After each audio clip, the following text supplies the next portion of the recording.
Olá, nós estamos aqui reunidos, um grupo de pastores de diferentes denominações, mas nós pertencemos à Igreja do Senhor Jesus.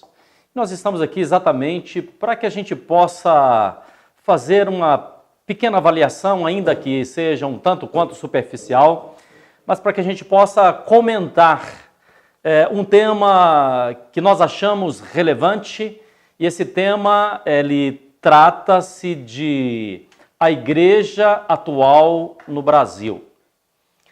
Precisamos de uma reforma. Veja bem, há 500 anos atrás, Martinho Lutero provocou ou fez com que houvesse a reforma, que nós chamamos de reforma protestante.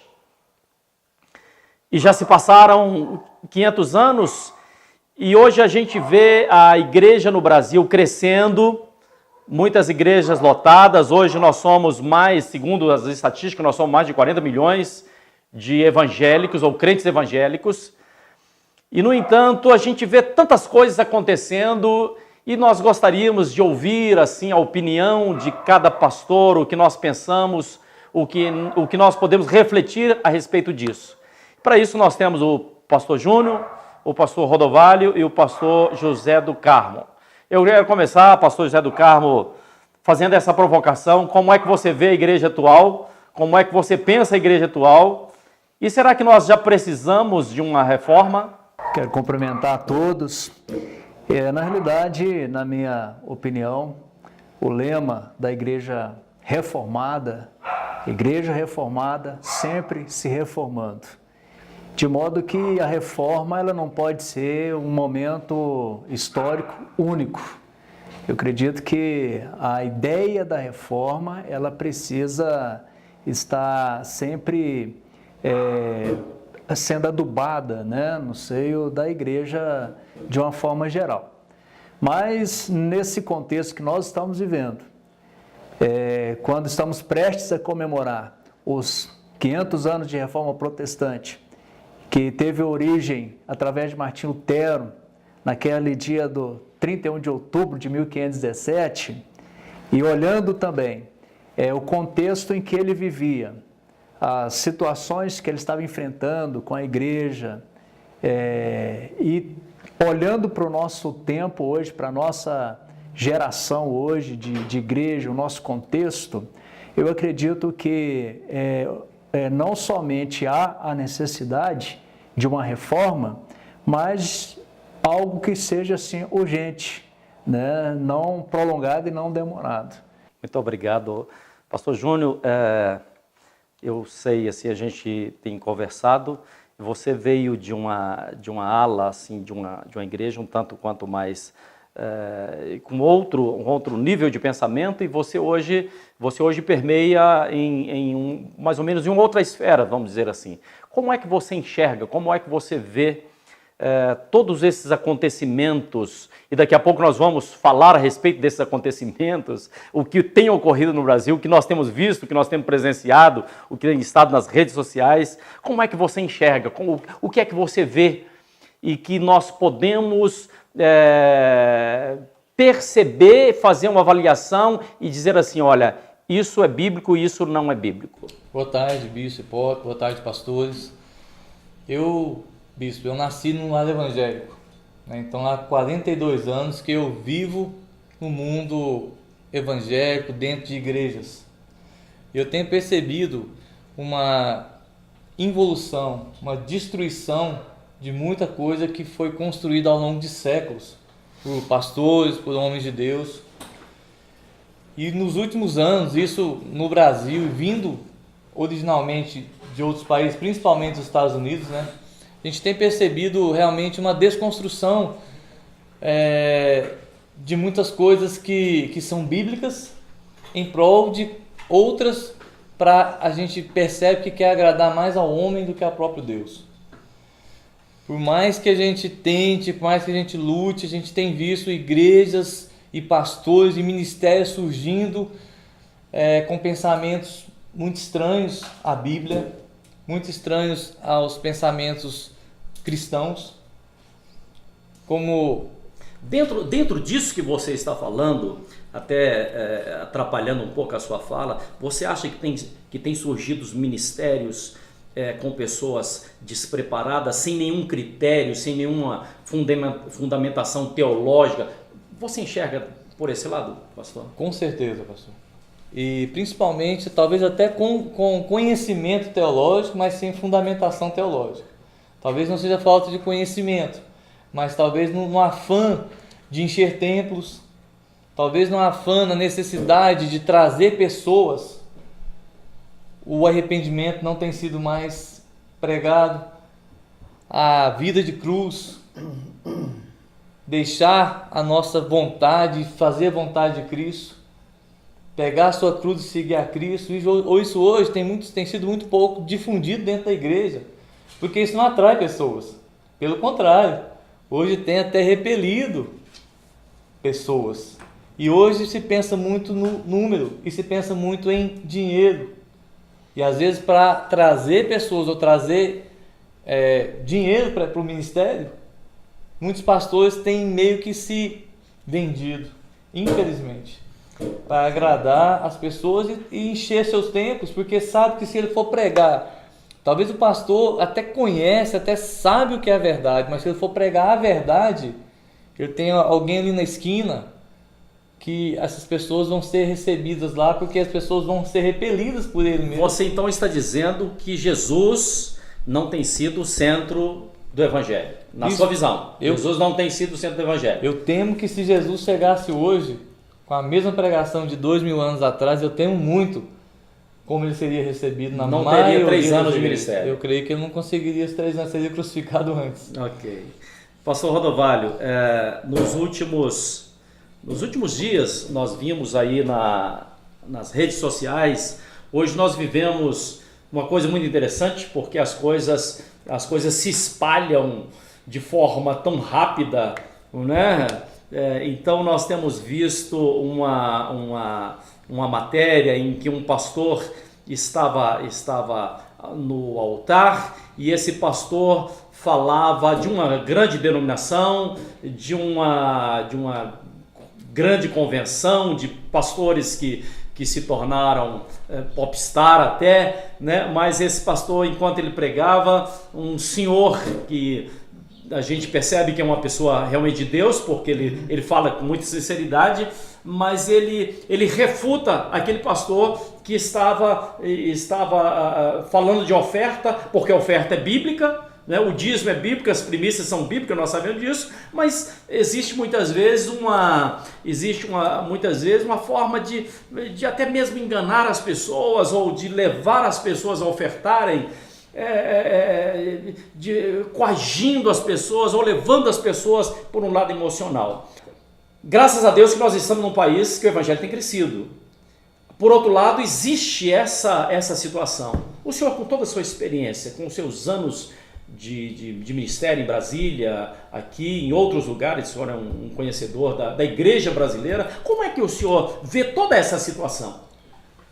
Boa tarde, ouvintes, Bispo Hipólito. Eu quero agradecê-lo por esta oportunidade, estar aqui ao lado do pastor Júnior, pastor José do Carmo, os jovens aqui. Eu diria o seguinte: em primeiro lugar, está acontecendo hoje coisas dentro da igreja, né, que para muitos é surpresa, que para mim não é. À luz da palavra de Deus, a Bíblia recomenda a repreender o mercenário, o falso profeta e o lobo, a confrontá-los. E quando nós vemos isto, que dificilmente acontece dentro das igrejas e deveria acontecer mais. Deveria acontecer. Por quê?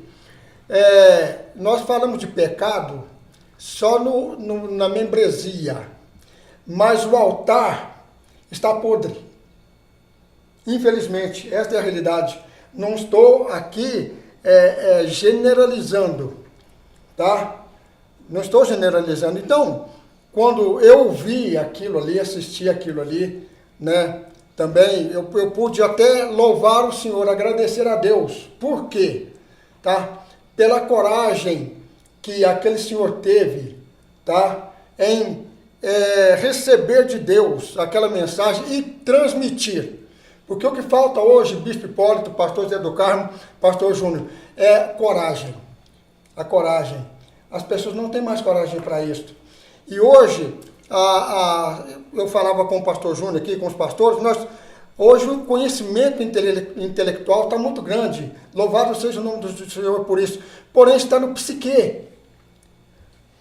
Agora, cadê o poder para falar assim, paralítico, levanta e anda? Não tem mais. Então, está faltando isso dentro das igrejas. E isso está sendo abafado. Não sou contra, não estou fazendo apologia, apologia ao analfabetismo teológico, não. Não estou fazendo isso.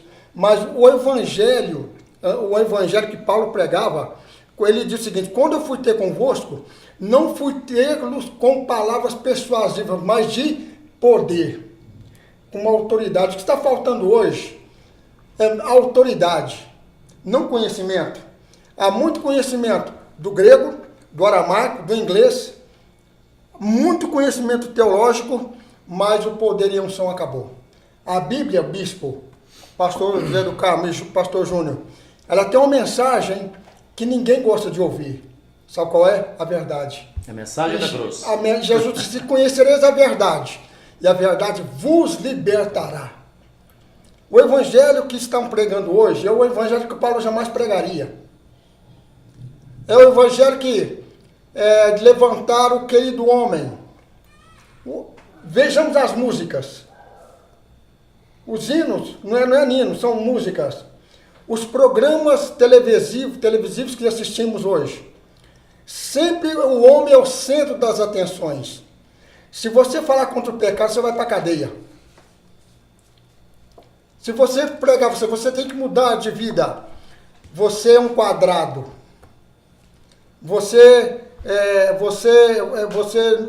vive de outra geração. O que era pecado ontem não é pecado hoje mais. Inverteu a ordem dos fatores. Então, quando falamos dessa, você fez a pergunta ao pastor Zé do Carmo, também concordo que tem que haver uma reforma. Porém, eu sou pessimista a esse lado, porque não haverá outra reforma. Eu gostaria de fazer uma pergunta ao pastor Zé do Carmo. Eu percebo que nos últimos tempos, pastor Zé do Carmo, as igrejas têm crescido, glória a Deus por isso. Algum tempo atrás eu saí dando uma volta pela cidade de Uberaba, eu percebi portas de igrejas abertas. Glórias a Deus que tem a porta de igreja aberta, que botecos fechem e hajam mais igrejas, porque a situação não está brincadeira. Nós temos visto o tráfico de drogas, nós temos visto crianças usando droga nas praças. Nessa semana, na porta da igreja, tinha 3 meninas usando droga. Eu cheguei e falei do amor de Deus para elas rapidamente e logo em seguida eu vi que lá do fundo da praça veio um traficante e já se colocou do lado, não é? E eu comecei até a chorar quando eu entrei na igreja, porque eu fiquei pensando qual é o papel da igreja diante dessas situações, o que é que nós devemos fazer. Aí eu saí da igreja, estava vindo para casa, quando eu passo na porta de casa, isso era 2h30 da tarde, passa 2 jovens também passaram usando. Eu falei, meu Deus, o que está acontecendo? Mas a pergunta que eu quero fazer para o senhor é o seguinte: nós vemos que pelo fato da igreja evangélica ter crescido nos últimos anos, nos últimos 20, 30 anos, nós percebemos também que a igreja evangélica ela virou uma presa fácil para os políticos. E normalmente, antes das eleições, os políticos vêm e participam até mesmo de celebrações, enfim. E outras vezes nós temos políticos do nosso meio que às vezes usam o povo de Deus ou usam a igreja como massa de manobra. Existe o senhor enxergaria alguma solução para isso? Porque muitas vezes o problema não está nas pessoas, mas está nos líderes, né? Que às vezes tentam, tem a igreja como um curral fechado que ele manipula. Como é que se houver essa situação? Eu penso que a igreja hoje, de uma forma assim ampla, né, em vários lugares, a igreja ela se tornou escrava do mercado e não serva da missão. Então, se tornou um empreendimento, se tornou um negócio. E todo negócio precisa de grana, precisa de ser mantida. E por causa disso, busca-se aonde tem os recursos. E às vezes cai na tentação de entrar por atalhos. E a Bíblia já diz que há caminhos que parecem caminhos de vida, mas que no final são caminhos de morte. Eu acredito que essa situação que o senhor colocou é uma situação que tem os dois lados. O lado do político, e ele, obviamente, precisa do voto, e ele vai onde tem gente. Então, as igrejas estão lotadas, os templos estão lotados, ali existem muitos votantes. Então, é um curral, né? Se torna um curral. Mas, por outro lado, tem aqueles que se vendem, né? Se não me falha a memória, é Amitiba que disse isso, né? Que às vezes existe o folgado, porque por trás do folgado tem aqueles que o mantêm, né? Então, se existe o político que se aproveita de uma situação, por outro lado também tem aqueles que se corrompem, né? Tem aqueles que se deixam levar pela tentação do que está acontecendo. E aí vira aquele negócio de promessa. Um promete fazer algo em benefício de determinadas igrejas, por outro lado, as igrejas que não, faça isso para nós, arruma o telhado para nós, arruma terreno para nós, que nós vamos dar um jeito de cimento, né? E aí você tem aquele que corrompe e aquele que se permitem ser corrompidos, né? Eu acredito que nós temos que resgatar a missão da igreja. Qual que é a missão da igreja? Qual que é a missão da igreja, né? No período da Reforma Protestante, e muitas pessoas acham que a Reforma Protestante foi apenas uma reforma teológica, mas não foi. Ela foi uma reforma em que levou a igreja a extrapolar as suas fronteiras em várias áreas, por exemplo, medicina, faculdade, ensino, arte, né? Muitas músicas boas foram produzidas, né? Inclusive por Martim Lutero, nesse período. Né? Castelo Forte é o exemplo, né, mais nítido disso aí. Então, quando nós começamos a tentar resgatar a missão da igreja, qual que é a missão da igreja, redescobrir a missão da igreja, eu acredito que nós vamos ter um outro rumo, né, para as nossas participações, né? A nossa participação hoje é muito pequena na sociedade. Nós somos aí 30%, segundo alguns dados, né, da população, mas aquilo que o pastor falou, não há transformação, não há mudança, não há ética na sociedade, né? Então, alguma coisa não está funcionando adequadamente, porque se somos 30% da população, mas você só percebe a imoralidade prevalecendo, a falta de ética cada vez se avolumando, alguma coisa está errada. O senhor acha que os líderes, os pastores, porque na verdade os mais velhos nós vamos passando, né? Isso é natural. E vão chegando pessoas novas, claro, e as coisas vão acontecendo. E muitas vezes nós somos conservadores demais, mas a questão não é essa. A pergunta que eu sempre faço é: será que os nossos líderes, os novos líderes que estão chegando, estão sendo preparados? Porque eu vejo a igreja como uma corrida de bastão, onde aqueles mais velhos vão correndo, vão se preparando e o outro começa a correr também para que se entregue o bastão. E se não entregar o bastão, alguma coisa está errada, tem que entregar o bastão. E o outro tem que receber o bastão. Mas será que essas pessoas novas, esses novos líderes, esses nossos jovens, esses novos pastores, eles estão tendo a formação adequada para estar na frente do púlpito? Para mim, a minha opinião há a necessidade do ensino, um bom ensino, é fundamental. Mas o que nós observamos muitas vezes é que as igrejas, elas estão assim, muitas igrejas, a igreja de uma forma geral, né, está se propagando não porque ela está redescobrindo a sua missão, mas por causa de divisões, de problemas.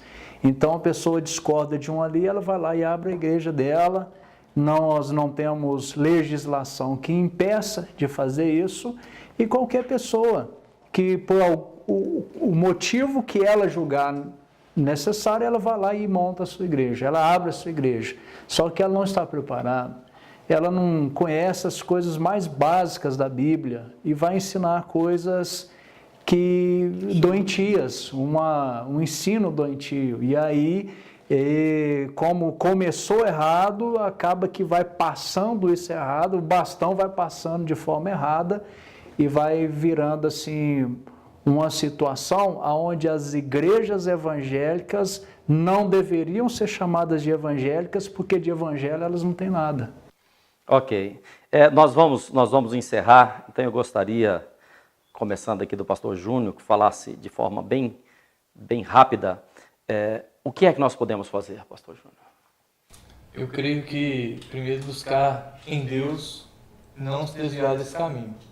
Não abrir mão, não abrir exceções e fundamentar novamente, aprofundando no conhecimento bíblico, o que é realmente a igreja que Jesus Cristo deixou aqui para a gente. Amém.